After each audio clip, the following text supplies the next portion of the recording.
Hi everyone, and welcome to A Gem of a Secret podcast. My name is Donna telling my secrets. And my name is Coco Gem Holiday. How you doing tonight, Coco? So tonight, I don't actually know why I was there's like a thing in front of me. I feel like I'm pushing a chair. It's just vocal stalls. I mean, some of our listeners probably have, noticed that we say and a lot when we're vocal stalling. Because guess what? We don't have a plan for these episodes, really, ever. Never really. We have a subject. Yeah. I've also noticed that I've started saying, in all reality and in reality, I start saying that a lot, like we're not in reality. Yeah. It's been driving. I've been noticing. I've been doing this it in is meetings, reality. But in reality, it's like not. Because we're idiots. Yeah, basically. So, let's do this. Let's do this now. Donna, what are you wearing this evening? Well, because this is our rewind re-air episode, I'm actually dressed as a VHS tape that says "Be kind, rewind" down the center of it. I was really confused by that because I read it backwards and I thought it said "Would your Oh, it's your from the playing yet. Yeah. What about you, Coco? So I decided to do a costume made of hula hoops because when I thought about rewind, I thought about circles, and then because I'm basic, I thought about hula hoops. Yeah. Okay. It's really uncomfortable to sit in this. Yeah, you look like a beautiful planet right now. Thank you. She called me fat. Everybody, you heard it here. You heard it here on a Gem of a Secret podcast. I didn't say that specifically. Directly. No. So we wanted to rewind to an episode that we really enjoyed because we have started doing a lot more interviews, and we wanted this episode to pick up a little bit more notice because it was in one of our earlier seasons where we did an interview. And it wasn't one of our first interviews, but it was a great interview regardless. Yeah. And so we wanted to show that for each and every single one of you, our precious listeners. Yeah, this guest was a firecracker, and we just wanted to put more of a spotlight on her because she's a lot of fun, and she's someone that I absolutely adore in the scene that is uber talented, and we just wanted to once again highlight her. Yeah, absolutely. And so we are going to play the episode in its entirety. So you're going to hear some repeats. And me and Donna get to listen to this episode and be like, oh gosh, we were so different back then. Oh my gosh, I'm such a changed person. Such a changed person. I can't believe it. Actually, the journey I've gone through. Actually, when this episode was released, we have changed quite a bit. Quite a bit, A lot has happened. I don't go to bars and am in school and work full time, so that's different. I have 3 jobs. I am just overwhelmed constantly, but I'm taking a drag break in September. So I'm excited for that. That's needed sometimes, yeah. So I guess at this point I'll just ask Donna, how are you doing this evening? Oh, Coco, I will let you know after this brief commercial break. Dun dun, Drag Race. Oh, we don't want to get sued for copyright, but you know what? I'm really in the mood to watch some Drag Race. Oh my gosh, let me tell you, there is a beautiful place to watch Drag Race every week. Oh yeah? Yeah, at Local Lounge at 6 o'clock p.m. every Thursday, you can get a first look at Drag Race. Oh my gosh, and currently we're on All-Stars Season 6? Yeah, All-Star Season 6 is premiering right now, and we have performances that happen throughout the show. Awesome. Yeah, it's really cool. You can buy drinks, hang out with your friends, and just get to experience some buffoonery happening at the bar. Some buffoonery. Not even buffoonery. It's your own made-up word. I know, just like a queen from Drag Race. Yes, catchphrase. What happens after Drag Race? After Drag Race, it goes straight into drag queen karaoke. Yes. So you can sing with your friends, get some cocktails, and party all night long. We have microphone condoms now that you can wear, but masks are not required if you are fully vaccinated. Fully vaccinated. I guess we'll see you there. Yep, see you there. It's a podcast with Coco and Donna, tell a podcast. Tune into What They Tell You podcast. With Coco and Donna, tell a podcast. You know what, Coco? I'm pretty glad because despite the turmoil we have going on in the world, we have a special guest tonight. We have Kimber Shade. Hi, Kimber. How are you? Hi. So, Kimber, we just learned while we were having our pre-screening here that your full drag name is Kimber K Shade. Mm-hmm. What does the K stand for? Do you want to know what the K stands for? Yes. Yes. Cunt. Cunt with a K. I love it. Cunt with a K, honey. The cool one. Yes. So just for our listeners and your fans and followers, we're gonna ask you a couple of questions about your history. So let's start off with, please give us a brief history of you as a drag artist for, our fans and your fans and everybody's listeners. Okay. So it all started in 2010. The Portland drag scene was dry, and then I showed up. No, I'm kidding. I love that. So, I don't know if you guys know Kimberly Westwood. Mm-hmm. Yes. Mm-hmm. Yeah, she was an empress, one of the best empresses. She was even voted Empress of the Decade. She came to me about 10 years ago, and she was on a softball team, and they had to have a fundraiser at CC's. And she was like, girl, we got to get in drag, and we got to do this. And I was like, but if we do drag, we'll never get boyfriends. We'll never be cool. Because at that time, like, there was only, like, a certain type of drag queen, and they weren't, like, this is pre-RuPaul's Drag Race. This is pre-YouTube. You know what I mean? Mm-hmm. So yeah, I had a lot of like insecurities about that, but it was the Lady Gaga time. I was a little monster. I felt it. So she convinced me. We learned the telephone dance with Beyonce and Lady Gaga. Yes, I saw that video. Yeah. Girl, let me tell you, girl. We got backup dancers. And at the time, nobody was giving backup dancers. Nobody was giving choreography. It wasn't being done. People were walking around back and forth, hitting their 3 points, not breaking the third wall, all of that. Yeah. So then enter these two twinks who have been, like, we had just turned 21 in, at the time, his name was Boom Boom. Turned 21 in January, and I turned 21 in February. So we became really close friends because we were the only 21-year-olds at the time. So then fast forward to April, he's like, let's get in drag. Lady Gaga, Telephone came out, and they hadn't put a video out yet. So I was like, let's do it. And this is right when YouTube was getting pretty hot. So we practiced. We did the performance, and we shut it down. Now, let me say this. Being a drag queen for 10 years, I look at that video and I cringe. Because I'm like, girl, you couldn't even 5, 6, 7, 8. I was all off. I didn't even look at nobody. I know how to like fling my hair and look cute. Oh my God, it's a mess. But that video got, I think it's like 400 and something thousand views. Wow.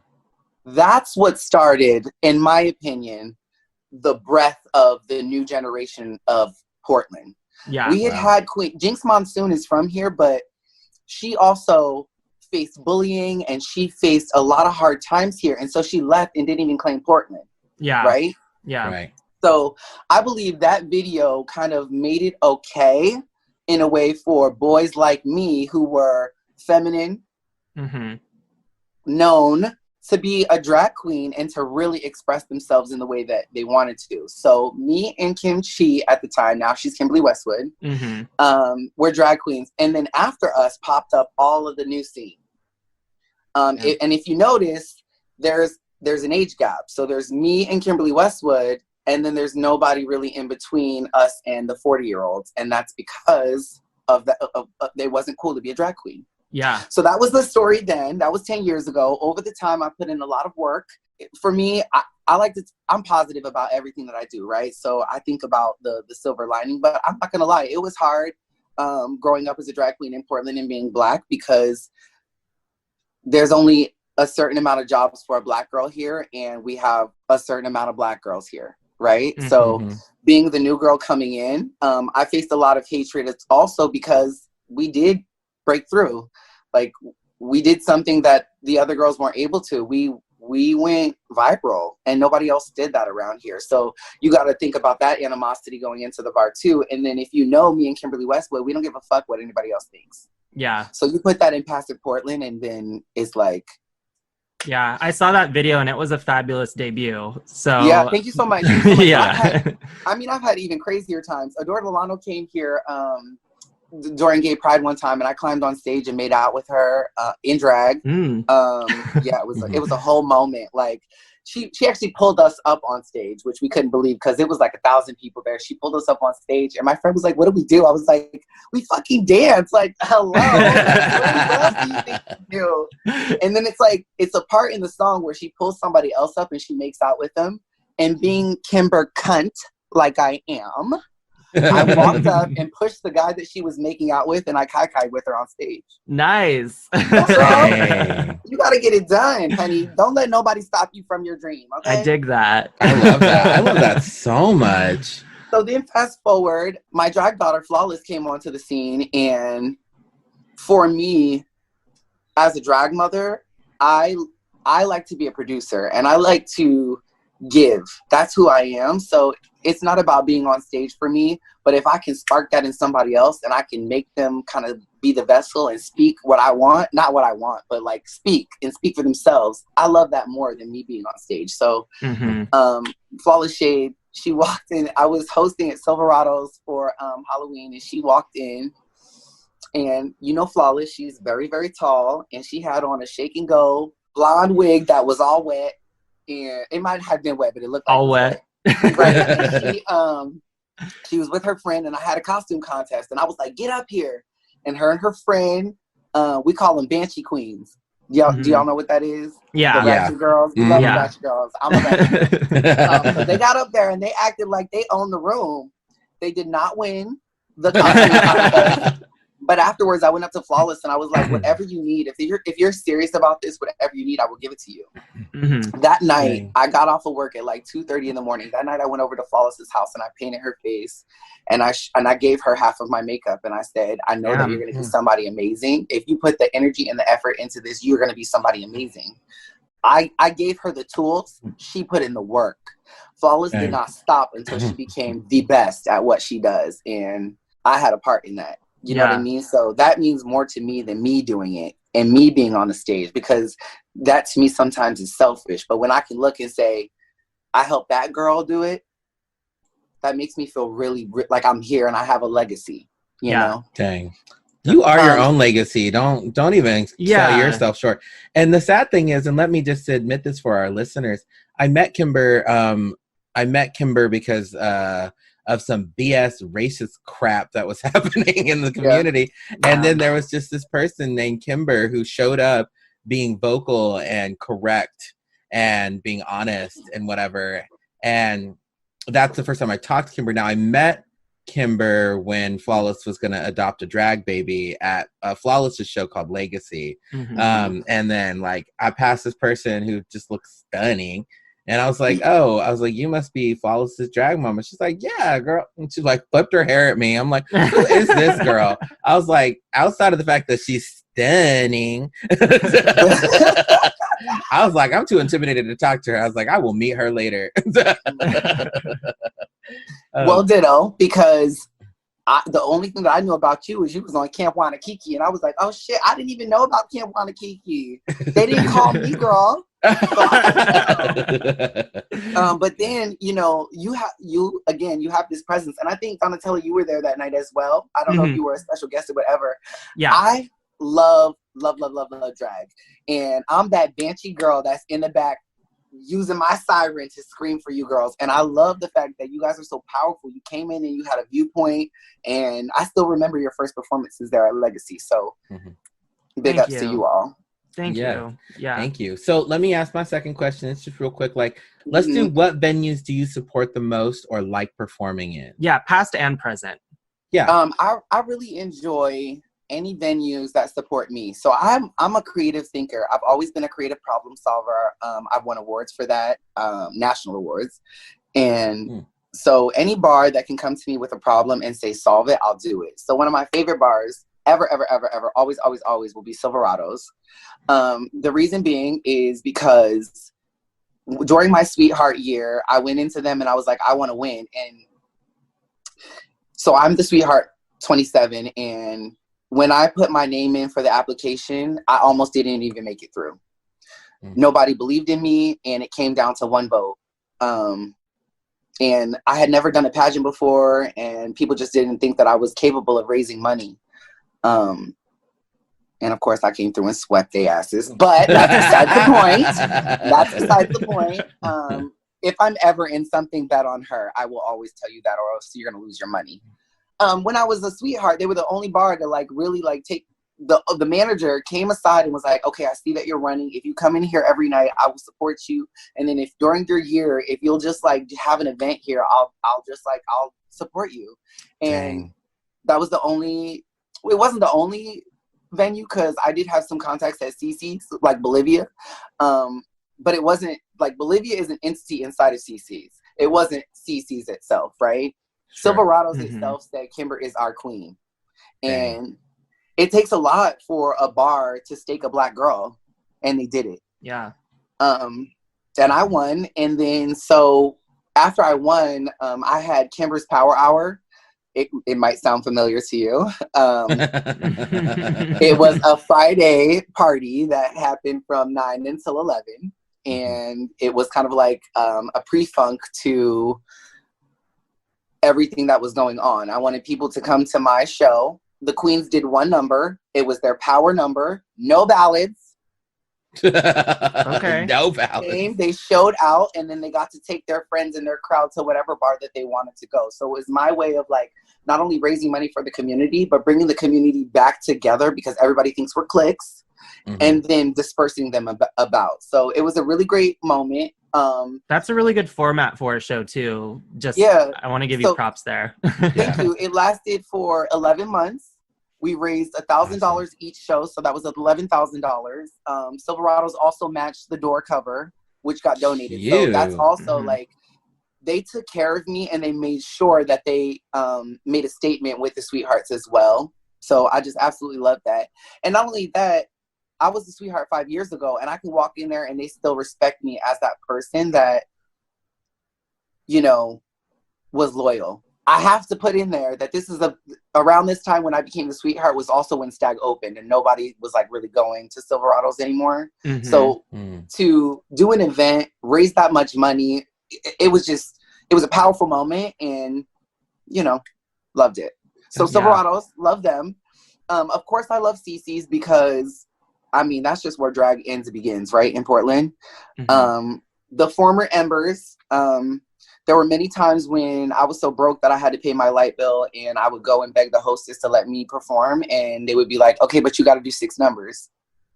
Dang. And on my 6th number, there would be no audience. And I would be like, okay, well, can I just get my check? And they would be like, no, we paid for 6. I've heard that. from everybody. Yeah. Dang. And let me tell you this, my 6th number was, and I'm telling you. And I let them fucking have it every single time. But shout out to Embers though, because again, even though they, it wasn't always easy, they still gave me the shot. So, we live in a new day and age. Portland has changed a lot in 10 years, right? So the things that the girls had to put up with 10 years ago, absolutely they wouldn't do now. But we had to do those things so that we could get here. Agreed. That makes sense. Yeah. So we're going to get into the hard and heavy hitting questions. Okay. Let's do a brief. I love your heavy hitting questions, Coco. You like to come at me, girl. Yes, sure do, bitch. Sure do. Left and right. So brief trigger warning for our listeners and our fans. We are going to be talking about heavy hitting subjects about race. So be prepared for that, but hopefully it'll be educational. If you tune out now, you are racist. We've all decided. It's decided. It's decided. It's law, actually. It's law. It's law right now. # Black Lives Matter. So just a trigger warning for that. Wait, really quick. Can we say his name? Yeah. Oh, George Floyd. I was like, George Floyd. George Floyd. I was like, yeah, of course we can say his name, girl. We can say whatever we want on the podcast. But yeah, so it is. So this first question, and actually just for those of you who might be living in a box right now, George Floyd is a unarmed Black man who was the victim of police brutality, and they eventually lost their life. There are 2 conflicting stories, but most stories end up with it being what happened to him led to the ending of his life, regardless if it was the knee on the back or complications from the knee on the back. Yeah. So just let's be clear about that. And it has sparked nationwide outrage, protests, marches, everything. So Yeah. could you share your stories or experiences in Portland's drag community over the years? Has the scene changed, and has it become more diverse or less diverse? So yeah, we kind of got into that a little bit earlier. I would definitely Yeah. say it's become more diverse. There's a lot more girls on the scene. There's a lot of different flavors. You have East Side, West Side. You have alternative glam. Before it was just you're either glam or you're not accepted. You were glam or you were not getting on the stage. Yeah. So I mean, I don't know if you guys know me, but I'm like, you know, that girl.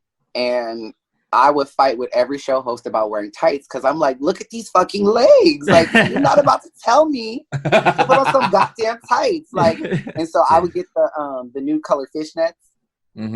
That doesn't look like you have anything on. Yeah. They would be so hot. But I would pull it and be like, yep, see, it's right there. You can't do that. And they would use words like, well, it's not professional. You understand? It's not professional what you're doing, so we need you to do it this way. And that doesn't fly in Portland anymore. Portland accepts any type of crazy, kooky, caca, you know, Looney Tunes, whatever you dream it. Portland's like, hey, let's put it on stage.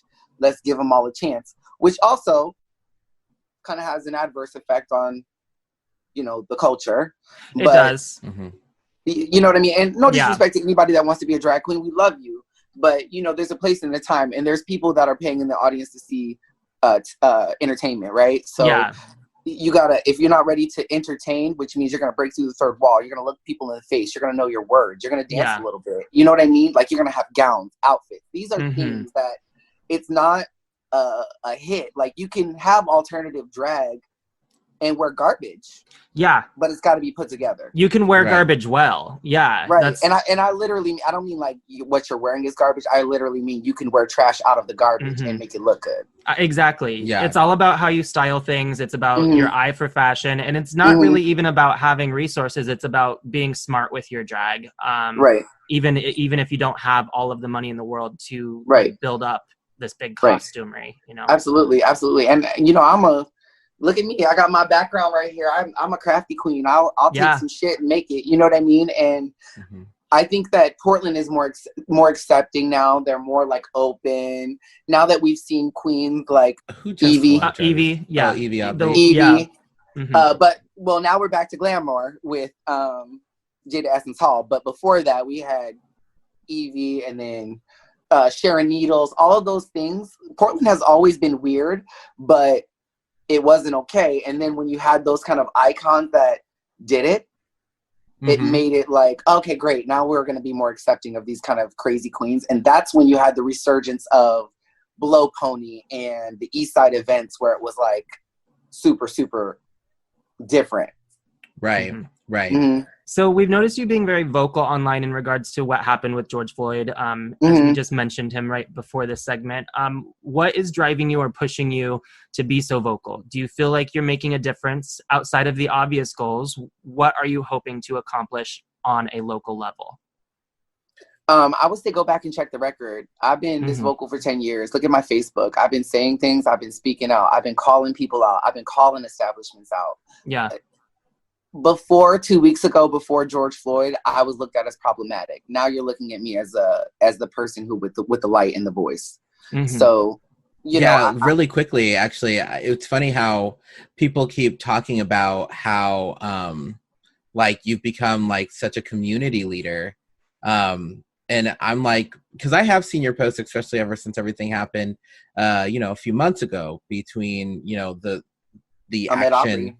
Yeah. And so like, and I'm like, oh yeah, but she's always been vocal. But it's interesting how the stuff that you're saying now, you're like, oh yeah, look at these new community leaders popping up. Yeah. And that's something. But let's go back. What do they label me as? The loud black girl. Yeah. The angry black woman. The person who speaks too loudly. Right. I've literally had people say, I don't understand. I just don't even understand you because I just shut you off as soon as you get loud. And I'm like, I just don't get that because we're at a drag show. Why are you not cheering? Yeah. Right. Why are you not screaming for your drag daughter who's on stage? That's what people can't take. I have authenticity. My drag daughter's hitting the stage and I'm going to out scream everybody, bitch. Yeah. Right. You mad? That's my drag daughter, honey. Step up or step out. But even going on, even into the issues, I've had conversations lately with people and they're like, just the way that you communicate. So that's why I have specifically over the last couple of weeks in person with people, I try to take it down a notch because I understand that they do not get that. Right. They don't get that I'm from a different place. I'm from North New Jersey, honey, and we give it to you straight. Yeah. We punch you in the face with it, and then we keep it moving. You got a booger in your nose, I'm gonna say you got a booger, and then I'm gonna give you a tissue, and then I'm gonna keep it moving. Yeah. You're Yes. still cool, but you got a booger in your nose. You know what I mean? Definitely. And then, the funny thing about this too is that the loudness and the vocalness that people have been talking about. Because I've even noticed now, like, so 4 days ago, Mama would like everything I said on the internet, it's like viral, share 1,000 times. And then like I made another little woke post just a few, like probably like earlier, a couple hours ago, and like it didn't have anywhere near as many likes or shares. And I know that people are getting burnt out on hearing the message and having the conversations, and I'm starting to see it again, like, because I'm an activist, to where, white folks who felt like they've done enough kind of to a degree. And like, so they're starting to get like, back into their routines. They're like, even though the marches are still cute, I'm noticing the online stuff, people are starting to like. Yeah, and let me just say, white folks, you've never done enough. You need to keep doing more. So honestly, like you were saying, that's why it pushes me to do more. And so anytime that I see a message, and excuse me if I haven't amplified your messages lately, Coco, but anytime I see a message that needs to be said, i.e. anything Courtney Capri Dove is saying, I try to also mirror that, because it's really important that we speak as a unified voice. They can't be hearing too many problems at once, right? So we all have to kind of like give it to them all. You know what I mean? Like yesterday we attacked the fact that none of the gay bars gave us any attention. Great. Now all of them have. Now what's our new thing? And that's how we get to have change, because we have to break it off in bits and pieces. We can't just give the white people all of this problem, because then they get too scared and defensive and, oh, it's not me, and oh, all cops are good, but I don't want to hear that. Let's break it off into pieces. Okay, Becky, today, this is what you did. Great. Let's fix that. Tomorrow, this is what we need. You know what I mean? And I think that that's how we accomplish we solve the bigger problem, in my opinion. So yeah, and I agree with that. And actually, to go apart with that same question, like, what are we hoping to accomplish on a local level? I wanted to touch base on that. Actually, we didn't actually speak about this before we started recording, but that conversation about the bars and stuff like that. I had noticed, and I've noticed in every city I've performed in, there is a little bit of a tokenism, but it's more so drag show producers trying to be like, well, I do want to make sure I have people of color, like a plethora of diversity in my shows to give people and artists their opportunity. But what I've been noticing is about show producers here is it is first come, first serve, I guess.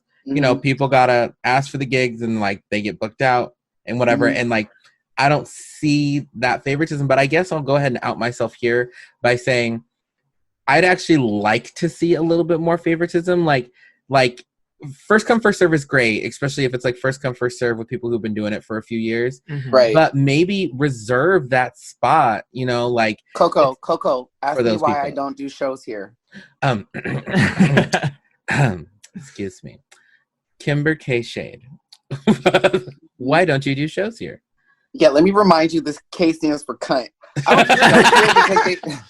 don't do shows here because they don't appreciate my artwork, right? So I've been up to Seattle for the last 5 years. New Year's, 4th of July, Gay Pride, Halloween. They pay for my travel. They've given me hotel. They give me a very large paycheck. I host. They give me a free drink tab. You know how much the bitch drinks. Yes, all of she these does. things, and I can't even get that in my home city. Yeah. What does that tell you? Like you said, I would like to see some spots reserved for those girls who have something to say. I don't always need to be on stage, and I don't always need to be like bucking and twirling, but when I have a number that I know is going to rock the party, let me in. Don't Don't say, well, girl, you haven't been here and you haven't da-da-da. Check the resume. Because like I said, back in 2010, none of these bitches existed. Mm-hmm. And I have to be real with you on that. And I have to be real when I say that. Like, I'm not trying to be entitled. I'm not trying to be any of that. But if it comes down to it, there is nobody, in my opinion, that does what I do, right? So I should be able to have that moment. But they keep picking the girls that are their friends, or the girls that they're like, they know, or I'm trying not to mention any names, or the girls that do the drugs with them, or, you know what I mean? Like, it's not about talent. Make it about talent, and then let's see what happens. Right. And I know it's about, like, I agree. I agree with all of that. So what are some, like, so just real briefly, so what are some things you're hoping to accomplish on a local level? Okay, so I'm not just loud for no reason, right? So the other night, let's go back. So the other day, I had FOMO because I saw this digital drag fest happening. And I was like, I looked at the roster and I was like, this isn't fair. Like, it's all of the Darcel's girls and maybe like a couple other people that it always is. And I understand that they're reliable, they're capable, they're great. They got great fashions, they're talented, they're all of those things. But you mean to tell me that that is the story of Portland? That's the old story of Portland. Because Bougie Cherry could outperform any of those. Yeah. Right. Bougie Cherry can get the crowd on their feet more than any of those people can. Right. You know what I mean? And she wasn't even asked. This isn't about me. This is about the girls who have talent, and we're not even giving them the respect to offer them the job, right? Yeah. So I created my own digital drag fest, and this was kind of like before the movement started happening and then during the movement. So what do I want on a local level? I wanted more attention. I wanted more visibility. And I started creating this drag fest, and I feel like I'm starting to get that now because people are seeing what they've been doing wrong, right? They're seeing that, wow, like every time I ask Henry for a solution, he gives it to me, and it's actually a really good one. Yeah. I don't know if you've noticed the reformation in the ISRC, but that's because I've been having conversations with them and going behind and saying, wait, like, I think people have noticed. People have noticed, and yeah, they're definitely talking about it, and I think you're doing some great things with that. And it's not only me, there's other people. Flawless, okay, so there's different people who play different positions. Yeah. Coco's very eloquent. Flawless is the mouthpiece. I'm I'm gonna stay back behind. And then we can all trade off and we can all be the different piece as when we need to be. You know what I mean? Yeah. And that's what scares them. It's because they can't figure us out. You know what I mean? They're like, bitch, you was just in here loud and now you're soft. And but that's how we have to break through, because we have to speak to them on a level that they understand, right? Like, and I think that it's starting to work. If we turn around right now and we look at the last 6 months of the ISRC, girl, we have the Night of Portland. I just had a conversation with Monica, the president, tonight, and on the 7th, they're having a diversity training. They've paid for a trans inclusion training for up to 150 people. Like, these are things that are coming, and we asked for, everyone asked for. Yeah. That's awesome. So for our listeners, ISRC is the Imperial Sovereign Rose Court. They're the court system here in Portland. They also hold the Gay Oregon title. They have a bunch of other titles that they have in there. They have Emperor and Empress. They have a full Night of board. Portland, debutante. Yeah.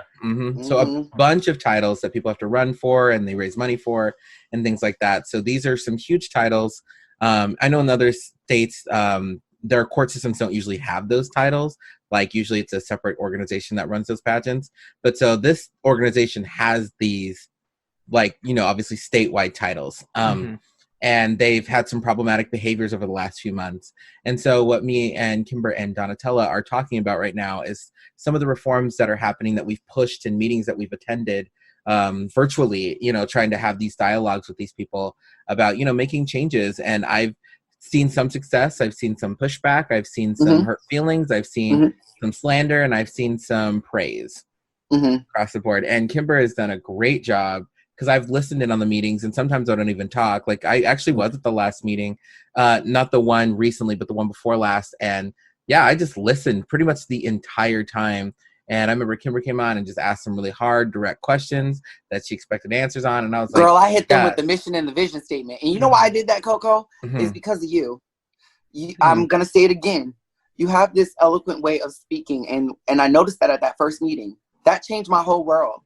When I saw that they listened to the way that you spoke, because remember, we were both at the same meeting, and I came in hot and fuck that, stand up, how many black people? And then I watched and I saw that they listened to you. And did you see my energy at the second meeting? Yeah. Very different. My statement was, if you don't change it, I'm not coming back. Right. And I super agree with that. Right. And so what do I want to see on a local level? I want to see us black people learn from each other as well. Yeah. Please, let's unify. No, we are not. We are all different, and we are all beautiful in our own right. Like, I've been able to open up to a lot of my black family here in Portland, Oregon over the last week, and I've been able to share some things with them that they don't even understand. They didn't even know about me. One of the big things here is that I've been called whitewashed several times by the black folk here. And if you heard my backstory and who my family is and what we've done, to hear anybody say that to me is like, it's nuts. And there was a long time that I let it go because I wanted to be accepted by those black people. No more. No more. Have you heard? New Black City is taking over. I don't know if you've heard of these girls. Coco, Flawless, Rogue Safari, Kimber Shade, Courtney Capri Dove. We're these girls that we're speaking loud and changes are happening. I'm going to say it again. If you're resting on your laurels, you're the problem. I won't say names this time because you already know. I'm feeling all fired up. I'm like, let's go hit those streets. You know Screw this podcast. I started thinking about this shit, and I'm just sitting here in a room by myself, and I'm like, yeah, I am mad about that, actually. It's crazy because even when I get mad and I want to say names and I want to speak my mind, I still have to hold back because this is the city that we live in, and those people have power moves, and they can make power plays, and they can shut me off. That's the reality of it. Yeah, I agree with that. So I want to know, what do you feel are the obligations of queer entertainers during a time like this, to the community? What are their obligations to the community right now with everything that's going on? Stand up, act up, fight back.